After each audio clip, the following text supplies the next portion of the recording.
और ये झारखंड की सरकार इसको कहीं से भी इसको रोकने में सफल साबित नहीं हो रही है। पूरा ध्यान इनका जो है वो सिर्फ धन उगाही पर है, कमाने के ऊपर लगा हुआ है, और इसी का विरोध सड़क से सदन तक हम लोग कर रहे हैं। जो पिछले सदन के अंदर जो है काफ़ी आप भावुक हो गए थे कि हमको बोलने ही नहीं दिया जाता, ऐसे तो अक्सर ही होता है। कौन सी ऐसी बात थी जो आपने इतना आहत हो गए? नमस्कार, सोशल संवाद में स्वागत है। मैं शशि भूषण, हमारे साथ आज झारखंड पूर्व मंत्री और बीजेपी के विधायक अमर बावरी जी हैं, और इनसे हम बात करेंगे। ये लगातार राज्य सरकार को लेकर सवाल उठाते रहते हैं। आपने देखा होगा सदन से लेकर सड़क तक ये संघर्ष करते रहते हैं, तो आज इनसे हम बातचीत करेंगे। सबसे पहले सर, बातचीत करने के लिए आपका स्वागत है हमारे साथ। बहुत धन्यवाद।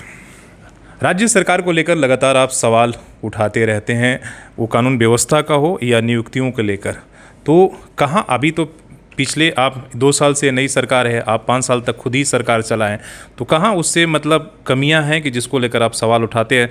तब की सरकार में और अभी की सरकार में क्या फ़र्क पड़ गया है ऐसा? देखिए, हम सब लोकतांत्रिक व्यवस्था के अंतर्गत आने वाले देश हैं। भारतीय गणराज्य जब से स्थापित हुआ है तब से हर 5 साल के अंदर जनता के हाथ में जब शासन आया है, जनता ने जनता के द्वारा जनता को संविधान का आत्मनिर्पित किया। 26 नवंबर भी पार हुआ, संविधान दिवस के रूप में हम लोगों ने मनाया। तो हर 5 साल में जनता के अदालत में जाते हैं और जनता का जो फैसला होता है उसको स्वीकार करके आगे बढ़ाते हैं।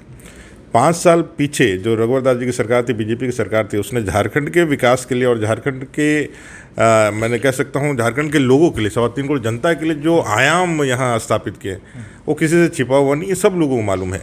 और जनता की अदालत ने 2019 में किसी कारणवश हम लोगों को नहीं पसंद करके एक गठबंधन की सरकार को पसंद किया, जो पूरी तरह से झूठ, फ्रेब और भांवर जाल का एक ताना बुना, ऐसा बुना कि लोग उसके इसमें आ गए, फांस में आ गए, और सत्ता जो है हस्तांतरित होकर गठबंधन को चली गई।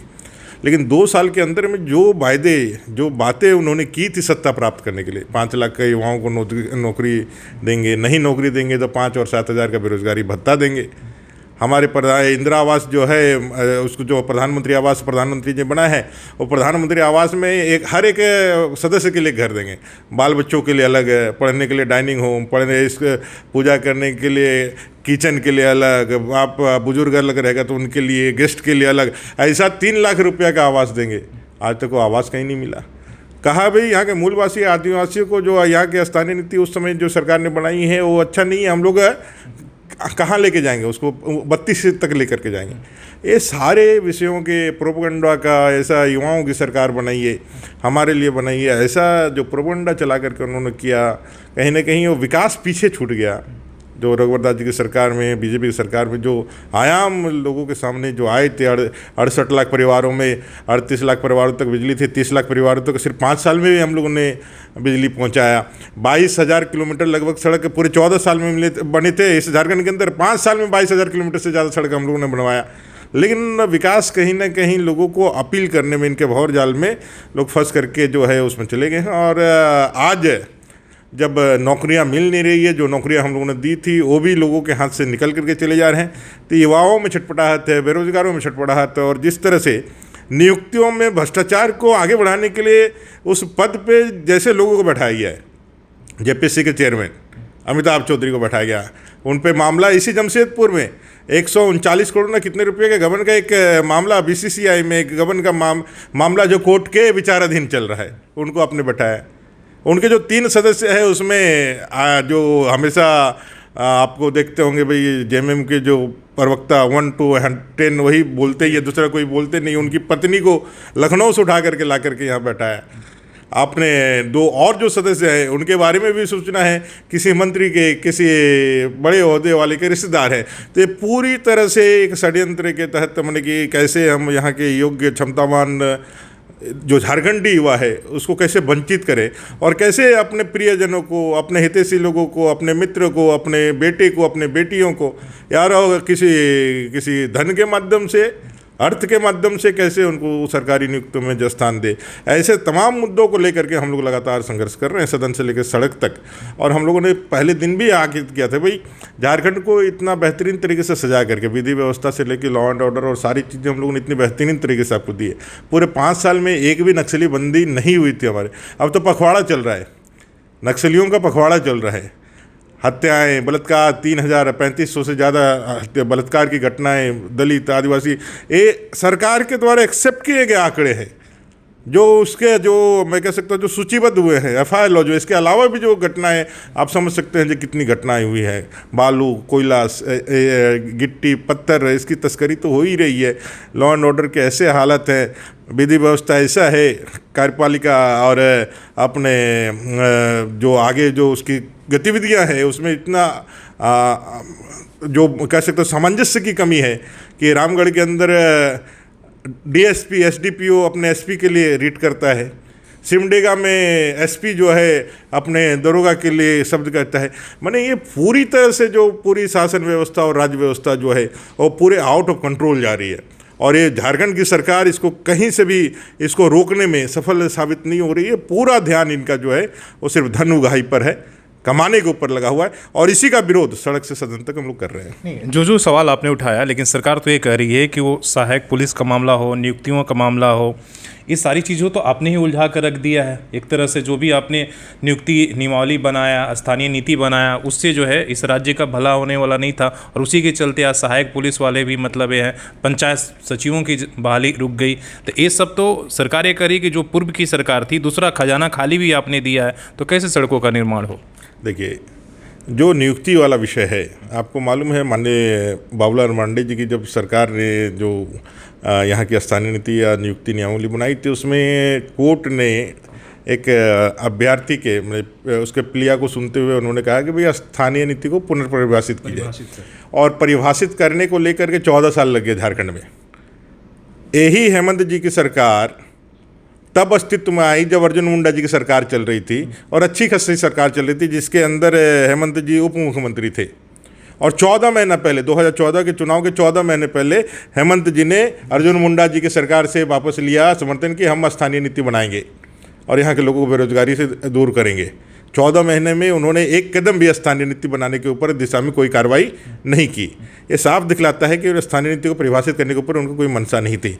रघुवर दास जी की सरकार आई, रघुवर दास जी की सरकार के पास चैलेंज था, भाई बीजेपी की सरकार जब भी 1932 बीजेपी ने कभी इस बात का नहीं किया, लेकिन जो आज सत्ता में है वो हमेशा इस बात को दहाड़े मार मार के, अभी भी उनके मंत्री को आप यदि पूछेंगे तो लोक लाज में अभी भी कहेंगे जो 1932 होगा, उसका अस्तित्व कब आएगा ये नहीं कह सकते, लेकिन कहेगा।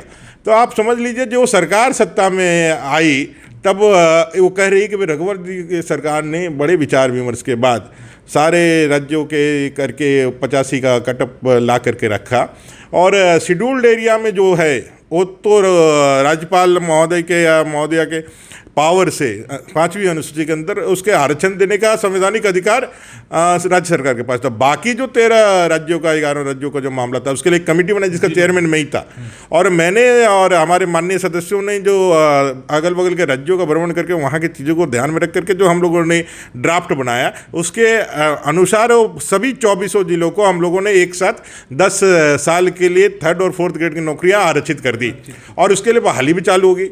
कोर्ट के अंदर जब ये सरकार जैसे ही बदला, कोर्ट में हम लोग इसको बराबर जो चैलेंज था उसको अच्छे से लड़ रहे थे हम लोग, और कर्नाटका में ये केस ऐसे ही चल रहा है, वहाँ पे अभी तक जो है उसको बचा के रखा है, हम लोग भी लड़ रहे थे। लेकिन ये सरकार आते ही के साथ इसके जो इनके पैरवीकार थे, मतलब सरकार के जो वकील थे, उन्होंने ही जाकर के ये मान लिया कि सरकार का जो ये नियुक्ति वाले गलत है। अब बताइए, आपने इतना बड़ा धोखा झारखंड के साथ किया कि भाई आप सरकार ये मान लेती है कि भाई अगर सरकार जो चलती है वो कोई दल का नहीं रहता है, एक सरकार दूसरे सरकार का सक्सेसर होता है। एक सरकार चल रही है वो मुख्यमंत्री होता है, किसी दल का नहीं होता है, वो मुख्यमंत्री होता है, और वो सबके लिए, वो 3 करोड़ जनता के लिए, और उसका कार्य भी राज्य का कार्य होता है, कोई व्यक्तिगत कार्य नहीं होता है। जब वो एक सरकार ने डिसीजन लिया, और इसी तरह यदि संघीय व्यवस्था में यदि हम आए और पिछली सरकार के कामों को एक संकीर्ण दृष्टिकोण से यदि करें तो उसका तो खामियाजा भुगतना पड़ेगा। अगर यदि हमारे ड्राफ्ट में, हमारे काम में यदि कोई गड़बड़ियाँ रहती तो हाई कोर्ट से कैसे, सुप्रीम कोर्ट से कैसे उनको स्टे मिलता। यहाँ लड़ा नहीं, यहाँ लड़ करके उन्होंने कभी बचाने का काम नहीं किया। इसमें एक संदर्भ देना चाहूँगा, जब डीजीपी का मामला था उनका बचाने के लिए, तो सुप्रीम कोर्ट से बड़े बड़े वकीलों को उन्होंने हायर किया था, जिसमें 25-25 लाख रुपया एक डेट का था। और जब यहाँ राज्य के जनता का, युवाओं के भविष्य का मामला था, तो उन्होंने डिफेंड करने के लिए किसी को हायर नहीं किया, उल्टे उन्होंने सरेंडर कर दिया। और जिसका खामियाजा भुगतना पड़ रहा है और आज अपने स्टैंड से भी पीछे है। मैं ये कहना चाहता हूँ, भारतीय जनता पार्टी की सरकार आएगी तो सारे वो वैसे बच्चे जो आज दर दर की ठोकरें खा रहे हैं, अपने भविष्य के लिए चिंता कर रहे हैं, जिनको नियोजन में लिया गया था, वो सारे लोगों को वापस लिया जाएगा और उनको नौकरियों में बहाल। जो पंचायत सचिव और सहायक सचिव सब अपने एक लिए लड़ रहे हैं, तो क्या उसको आप लोग परमानेंट करेंगे? 100% जो हमारे उस समय के एडवर्टीजमेंट के माध्यम से जिस नियम और सेवा शर्त के माध्यम से उनको नियुक्त किया गया था, उसे सारे नियुक्तियों को हम लोग पुनर्बहाल करके उनके कैरियर को अभय देंगे। एक फैसला और हुआ है, जो झारखंड टेट की परीक्षा, उसमें जो भाषाओं को लेकर, हालांकि इससे पहले JSCC के जो झारखंड स्टाफ सिलेक्शन कमीशन, उसमें ये चेंज किया गया था कि जो मगही, हिंदी, मैथिली तमाम जो भाषाएं उनको उन्होंने बाहर कर दिया। तो इसमें गलत क्या किया? वो तो बोलते हैं कि सब बोरो लैंग्वेज है। अच्छा, यदि मंत्री का वो बयान तो आपने सुना होगा कुछ? निश्चित रूप से, और उस बयान पे सभी के रिएक्शन भी आए हैं और ये तो एक व्यक्ति की सोच के दायरे को दिखाता है, जब वो कितना संकीर्ण सोच सकता है।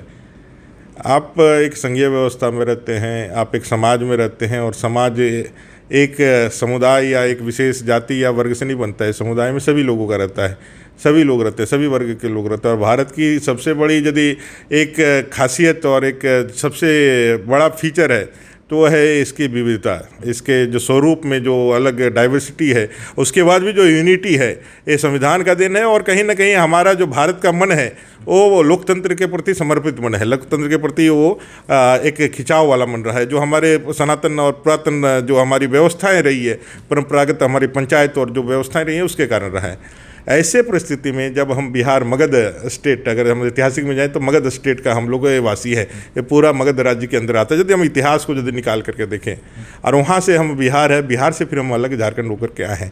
ऐसे झारखंड अलग हो गए तो हम एकदम से अलग हो गए, ऐसा तो नहीं हम कह सकते हैं।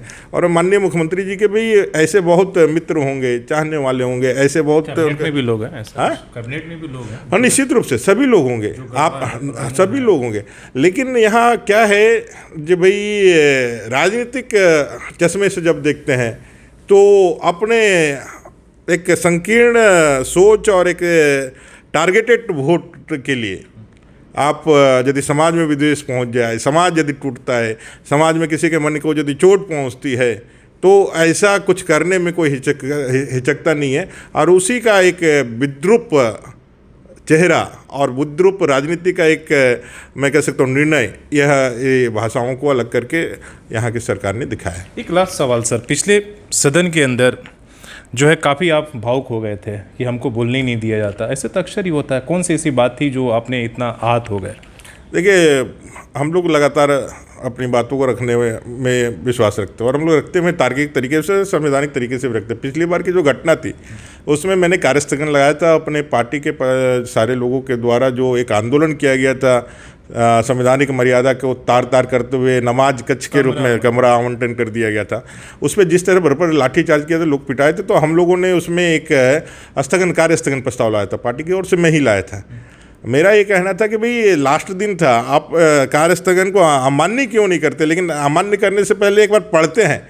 वो पहली पारी में नहीं पढ़े, दूसरी पारी में नहीं पढ़े और लास्ट तक जो है वो नहीं पढ़ के वो उसको ख़त्म करने वाले थे, और जिसका मैंने अंदर जा कर के उसका विरोध किया। और विरोध जब बाहर आए तो मन में कहीं ना कहीं एक टीस लग रही थी, जो भावना बन करके निकली। लेकिन मैंने तब भी कहा था और आज भी कहा, वो कभी कमजोरी का लक्षण नहीं है, क्योंकि मानव का जो आंसू है वो इतना मजबूत और प्रेरणादायक होता है और इतनी मजबूती प्रदान करता है कि आपका एक एक आंसू जो है वो सैलाब बन करके, समुंदर बन करके आपके अहंकार को डुबाने के लिए काफ़ी होता है। तो ये किसी को कमजोरी ना समझ करके मेरे समर्पण का संकल्प है, ऐसा समझ करके उनको व्यवहार करना चाहिए। नहीं तो मुगालते में रहेंगे कि भाई ये डर गया या फिर इसको हम लोगों ने दबा दिया। कास्ट सर्टिफिकेट के लिए लेकर जो सरकार ने आदेश दिया है कि अब बिना खतियान का भी लोग बनवा सकते हैं, उस फैसले को क्या आप स्वागत करेंगे या विरोध करेंगे? नहीं, देखिए, निर्णय सरकार ने यह दिया है कि जो नियम बना हुआ था रघुवर दास जी की सरकार में ही, हम लोग ने कैबिनेट के अंदर यह नियम बनाया था कि भाई अगर किसी का यदि खतियान ना हो तो स्थानीय जांच के आधार पर, वैसे SC ST जो भी लोग हैं जो झारखंड के हैं, उसके रिचुअल्स, उसके कस्टम्स को ध्यान में रख करके वो स्थानीय जांच के आधार पर आप उसका कास्ट सर्टिफिकेट निर्गत कर सकते हैं। इस सरकार में 2 साल से यह काम नहीं हो रहा था और इसी को लेकर के जो हजारों हजार अपने छात्र छात्राएं SC समाज के विशेष करके जो अपने नौकरी के अवसर से, एजुकेशन के अवसर से वंचित हो रहे थे, चुनाव को लेकर के जो अवसर से वंचित हो रहे थे, इसी को लेकर के 1 नवंबर को हम लोगों ने पूरे झारखंड प्रदेश के सारे जिलों में अनुसूचित जाति मोर्चा भारतीय जनता पार्टी के बैनर तले हम लोगों ने धरना दिया, राज्यपाल महोदय से मिले, लगातार आंदोलन करके इसके दबाव को बनाए रखा, जिसका परिणाम है कि चीफ सेक्रेटरी सरकार ने यह आदेश निर्गत किया है कि जो पूर्व के कैबिनेट में जो हम लोगों ने डिसीजन किया था उसका इम्प्लीमेंटेशन हो और सभी कास्ट सर्टिफिकेट बनाए जाए। वैसे भी बच्चों का जिनके पास खतियान नहीं है, स्थानीय जांच के आधार पर उसका बनाया जाए। मैं इसके लिए भारतीय जनता पार्टी अनुसूचित जाति मोर्चा के तमाम कार्यकर्ताओं को धन्यवाद देना चाहता हूँ। सरकार को भी मैं कम से कम देर से आया, दबाव से ही आया, लेकिन इस निर्णय का स्वागत करते हुए कहना चाहता हूं कि भाई भारतीय जनता पार्टी के दबाव में और राजनीति के माने कि उसमें आप पीछे हो जाएंगे, ऐसा सोच करके आपने निर्णय तो किया है, लेकिन इम्प्लीमेंटेशन निचले ज़मीन स्तर पर अपने सीओ के, अंचल के अधिकारी और नगर निगम के क्षेत्र के अधिकारियों से हो कराएं, ऐसा मांग भी मैं करता हूँ। बहुत धन्यवाद बातचीत करने के लिए। और जो सवाल इन्होंने उठाया, हालांकि विपक्ष हमेशा लगातार सरकार के कामों को लेकर आईना दिखाते रहता है, अब लेकिन सरकार को जो है फैसला करना होता है कि उन किन कामों को लेकर राज्य के हित में करे, वो चाहे भाषा का मामला हो या कानून व्यवस्था का या नियुक्तियों को लेकर जिस तरीके से अभी जो एक असमंजस की स्थिति है एक तरह की, वो कहीं ना कहीं अच्छा संदेश नहीं जा रहा है। अपने सहयोगी सी चिरामूर्ति के साथ मैं शशि भूषण, सोशल संवाद न्यूज़ झारखंड।